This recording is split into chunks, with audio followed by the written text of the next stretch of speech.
কেউ কেউ এক সময় এই 2 বছর আগেও টিউশনি করে নাকি মাসে 60-70 হাজার টাকা রোজগার করতেন, তারা এখন 98 লক্ষ টাকা সম্পদ দেখাচ্ছেন। কেউ কেউ আবার কোনোভাবে কায়ক্লেশে জীবিকা নির্বাহ করতেন, এখন তারা পরামর্শক হয়ে প্রচুর টাকার মালিক হয়ে গেছেন। কি পরামর্শ দিলেন, কাকে পরামর্শ দিলেন, তার শিক্ষাগত যোগ্যতা কতটুকু, এবং তার পরামর্শ যারা নিলেন তারা আবার কি কি হলেন। ওই একটা গল্প আছেন, এটা বলে শেষ করি।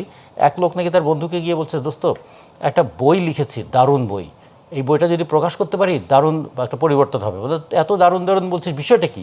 বলে কোটিপতি হওয়ার সহজ উপায়, একটা বই লিখেছি, কিন্তু বইটা ছাপা পয়সা নেই, তো তুই যদি টাকাটা আমাকে দিতে পারতিস তাহলে আমি বইটা ছেপে ফেলতে পারতাম। যে কোটিপতি হওয়ার সহজ উপায় দেখাচ্ছে সে কিন্তু বই ছাপার পয়সা নেই তার কাছে। তো এইরকম আমরা ঘটনা দেখেছি।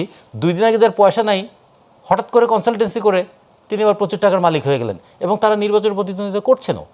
এবং বলা যায় না, তাদের মধ্যে কেউ কেউ হয়তো বিজয়ী হবেন, বিজয়ী হয়ে পার্লামেন্টে গিয়ে আইন প্রণয়ন করবেন, কেউ কেউ মন্ত্রীও হবেন।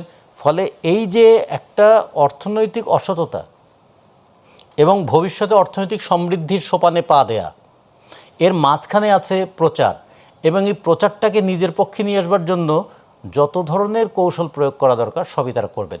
যদিও আমরা বলতে পছন্দ করি যে নির্বাচন একটা উৎসব, কিন্তু আসলে সেটা ঠিক উৎসব নয়। সব উৎসবে কিন্তু একটা আনন্দের আমেজ থাকে, কিন্তু নির্বাচনে থাকে একটা প্রতিদ্বন্দ্বিতার মানে আবহ। ফলে এবং এবার এর সাথে আশঙ্কাও যুক্ত আছে, সবসময় সেটা থাকে। কিন্তু যে কারণেই এ পর্যন্ত যে 12টা জাতীয় নির্বাচন হয়েছে, এমনকি এক দলের অধীনে নির্বাচন হওয়ার পরেও সেটা সহিংসতা মুক্ত হয়নি, কারণ এক দলের মধ্যেও তো বহু দল হয়ে যায়।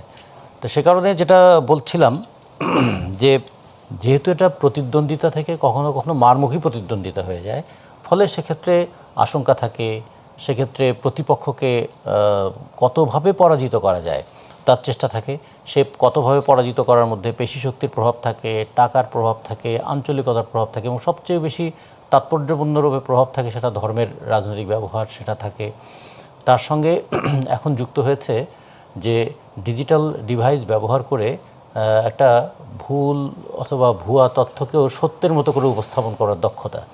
ফলে কেউ প্রথমে হয়তো বুঝতেই পারবে না যে ঘটনাটা কেমন হলো। কারণ শুধুমাত্র ভুল তথ্যের ব্যাপার না, আপনার বাংলাদেশের ইতিহাসে কয়েকটা খুব দুঃখজনক ঘটনা ঘটে গেছে এরকম।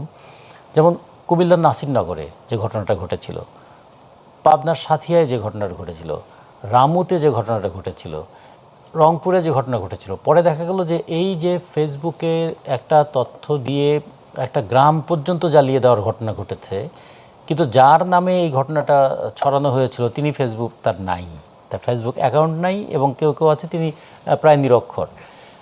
তো এগুলোর পরেও কিন্তু তার কোনো প্রতিবিধান হয় নাই।